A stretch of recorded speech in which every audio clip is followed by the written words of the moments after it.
Jusqu'à une époque assez récente, on pensait que le sexe d'un bébé était déterminé par les cellules de la mère. Ou au moins, on pensait que le sexe était déterminé conjointement par les cellules mâles et femelles. Mais le Coran nous donne des informations différentes. Il affirme que la masculinité ou la féminité est créée du sperme déversé dans la matrice.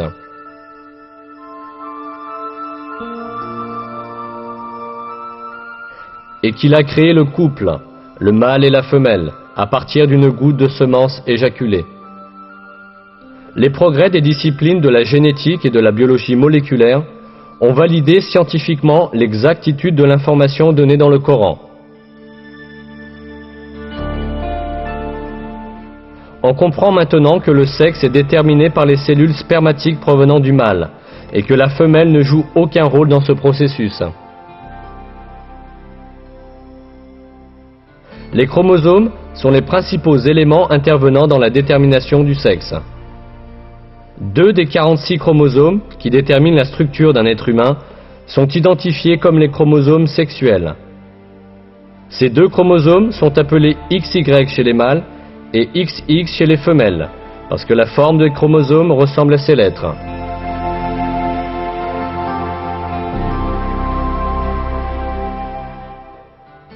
Le chromosome Y est porteur des gènes codant la masculinité, tandis que le chromosome X est porteur des gènes codant la féminité.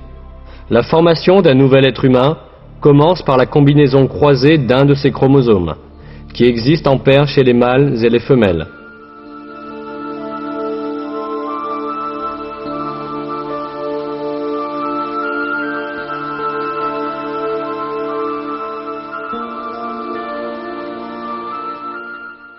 Si un chromosome X d'une femelle s'unit avec un sperme contenant un chromosome X, alors le bébé sera de sexe féminin.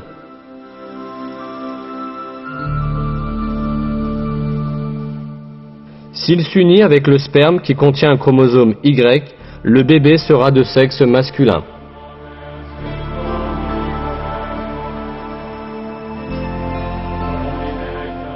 Autrement dit, le sexe d'un bébé est déterminé par celui des chromosomes du mâle qui s'unit avec l'ovule de la femelle.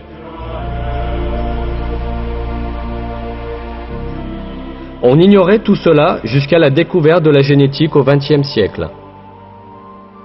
Et même, dans de nombreuses cultures, on s'imaginait que le sexe d'un bébé était déterminé par le corps de la femelle.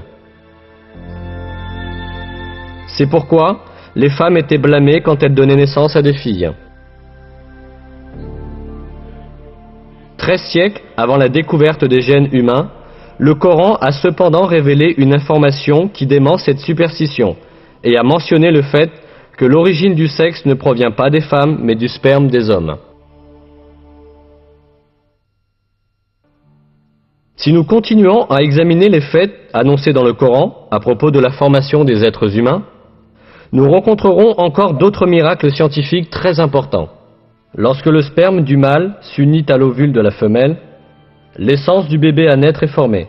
Cette cellule unique, que la biologie appelle zygote, commencera instantanément à se reproduire en se divisant, pour devenir ensuite un morceau de chair. Toutefois, le zygote ne passe pas sa période de développement dans le vide.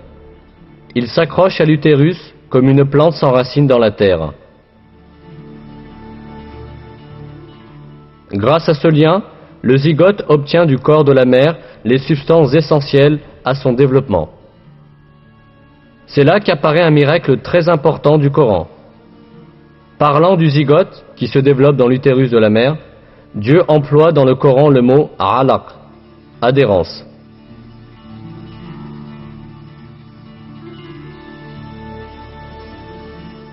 Lis, au nom de ton Seigneur, qui a créé l'être humain d'un alaq. Lis, car ton Seigneur est le très généreux.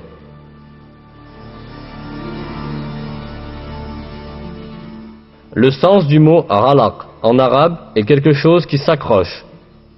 Ce mot est utilisé littéralement pour décrire les sangsues qui s'accrochent au corps pour sucer le sang.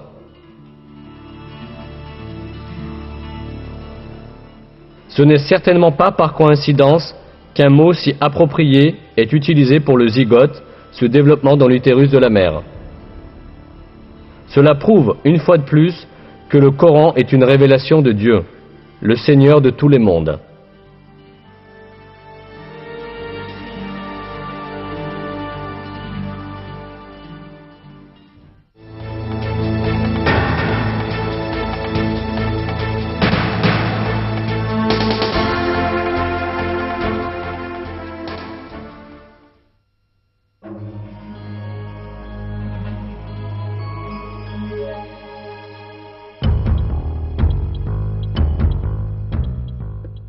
Lorsque le Coran nous dit qu'il est facile pour Dieu de ramener l'homme à la vie après sa mort, l'empreinte digitale de l'homme est particulièrement mentionnée.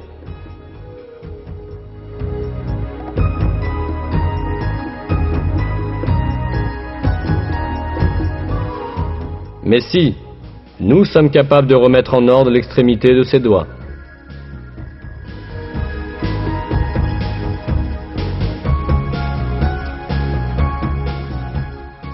Cette allusion aux empreintes digitales a une importance particulière. En effet, chaque individu a des empreintes digitales qui lui sont propres. Chaque personne qui vit ou qui a jamais vécu dans ce monde possède des empreintes digitales uniques.